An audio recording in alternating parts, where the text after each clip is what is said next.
America general mark मिले ने कहा आधे अफगान पर तालिबान का कब्जा, अफगानिस्तान में तालिबान का बढ़ता दबदबा। ये देखें, ये जगह देखें आप, 19% अफगान पर तालिबान का पूरा कब्जा, 5 जिलों में इस्लामिक स्टेट की मौजूदगी। पूरे फ्रेम को दिखाइए, रुक जाइए अभी।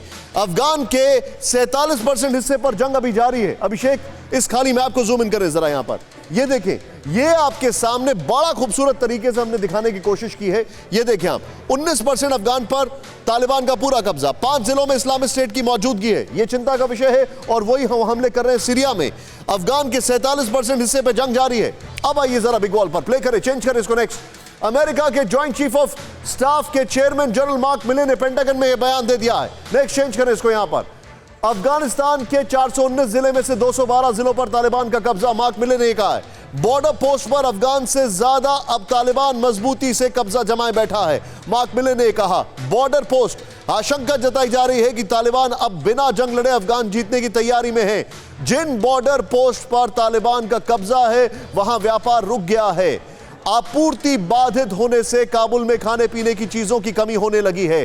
हेरात, फराह, कंधार, कुंदुज, तखर और बगशा में $2.9 बिलियन का व्यापार होता है। मैं चाहूंगा इस वॉल के साथ, और अगर पॉसिबल हो उसके ग्राफिक्स भी लेके आए सीधे। अब मैं सीधे चलूंगा अनिल सर के पास। सर, 2 दिन पहले हमारे साथ एम्बेसडर स्कंथायल सर थे। उन्होंने एक बड़ी क्लियर बात बोली थी कि उन्होंने कहा, यह कहना था कि Kabul and Afghan will collapse, Taliban will take over. क्या आपको भी यही लग रहा है? अमेरिका इस बात को मान रहा है बट एकदम चुपचाप स्पेक्टेटर की तरह देख रहा है। देखिए निशांत जी, हमने देखा कि जो आपके अफगानिस्तान से जो करस्पॉन्डेंट हैं वो बोल रहे हैं सीधा कि 70 से 85% तक जो हिस्सा है अफगानिस्तान का वो शायद तालिबान के कब्जे में है। तो लड़ाई तो ग्राउंड पे चली रही है और तालिबान का सीधा ये है कि किसी तरह से वो काबुल को छोड़ के अभी बाकी सारे एरिया को कब्जा कर ले, ताकि एक छोटी मोटी कोई एक जब गवर्नमेंट बने तो उसमें थोड़े बहुत लोग ये भी आ जाएं, ताकि टोटली जो ग्लोबल उनका बहिष्कार ना हो पाए। इसके लिए वो ये जरूर कोशिश करेंगे और इसीलिए वो जो दोहा की बातें और ये आगे की चल रही है वो सब साथ साथ चल रही है। लेकिन इसमें कोई शक नहीं है कि तालिबान पूरी तरह अपना कंट्रोल करना चाहता है। और जनरल बख्शी ने बिल्कुल सही कहा कि उनको आखिरकार असला मिलता कहाँ से है। तो ये बात भी सबको मालूम है कि कहाँ से असला आ रहा है, कौन उसको पूरी तरह सपोर्ट कर रहा है, किसके साथ वो पैदा हुए हैं और किसके साथ बड़े हुए हैं, ये सब हम लोगों को मालूम है इस बारे में।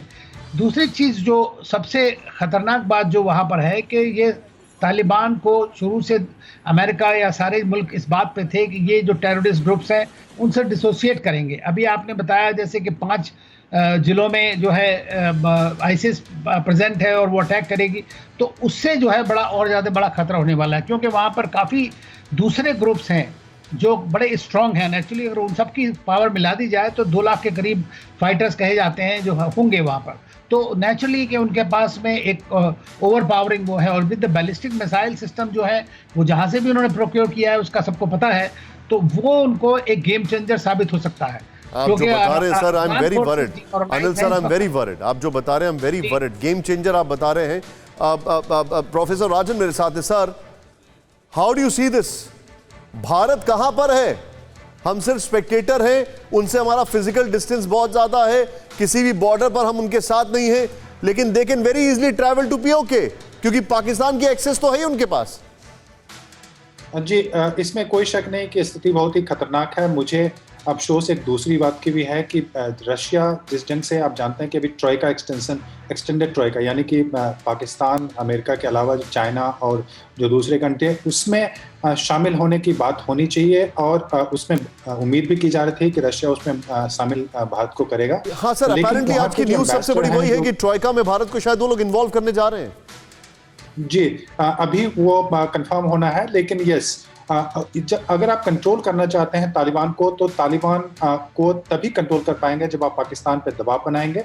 और जो भी नेबरिंग कंट्री हैं, जिसमें मैं उज्बेकिस्तान, ताजिकिस्तान और ईरान की बात रखूंगा, तो इनका जब प्रेशर पड़ेगा, जब ये सारे कंट्री जब सामने आएंगे, क्योंकि इनके एथनिसिटी हैं, भारत तो फिर भी थोड़ा सा डिस्टेंट है, लेकिन जो सीधा इम्पैक्ट पड़ता है वो ये सारे कंट्रीज होते हैं, उज्बेकिस्तान, ताजिकिस्तान और चूंकि ताजिकिस्तान की सिक्योरिटी रशिया के पास है, तो रशिया सीधा उसमें इन्वॉल्व होता है।